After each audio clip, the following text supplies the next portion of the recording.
için çok çok değerli bir kardeşim. Gerçekten onu tanıdığım için çok çok mutluyum. Bana yani güzel şeylikleri oldu. Onları anlatacağım biraz sonra programda. Halis Topal diyorum.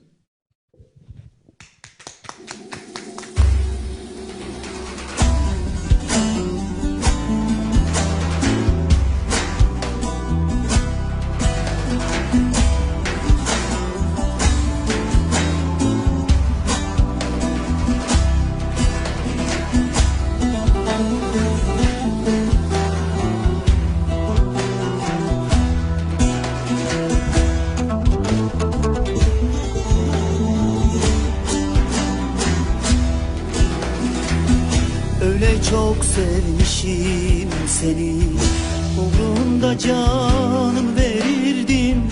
Öyle çok sevmişim seni, uğrunda canım verirdim. Bildiğin Mecnun'u geçtim, ne can ne can ne canım ne canım. Baharlar güzel dile can, ben görmedim ki. O güzel saçlarına ne can, el sürmedim ki.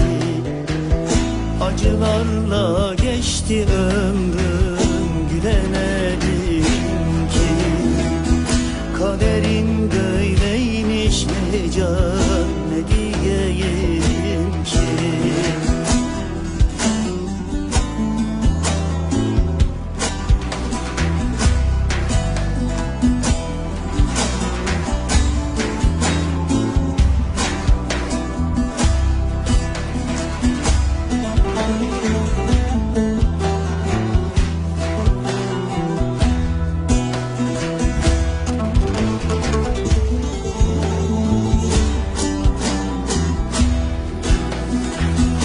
Aşkımdan eridim, bittim.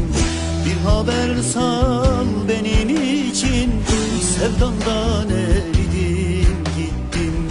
Bir haber sal benim için.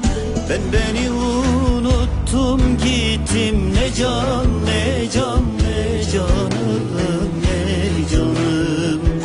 Baharlar güzel dile can, ben görmedim ki.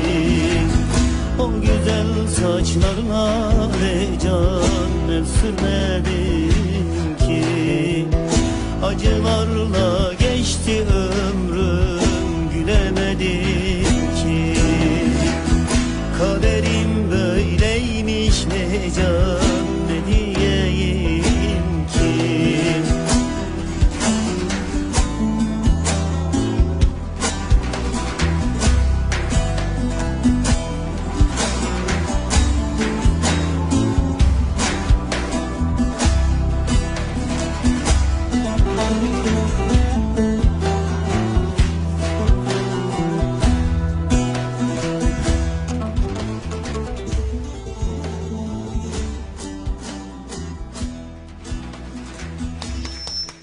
Hoş geldin tekrar. Hoş bulduk Halis'ciğim. ablacığım. Nasılsın? Buyur otur.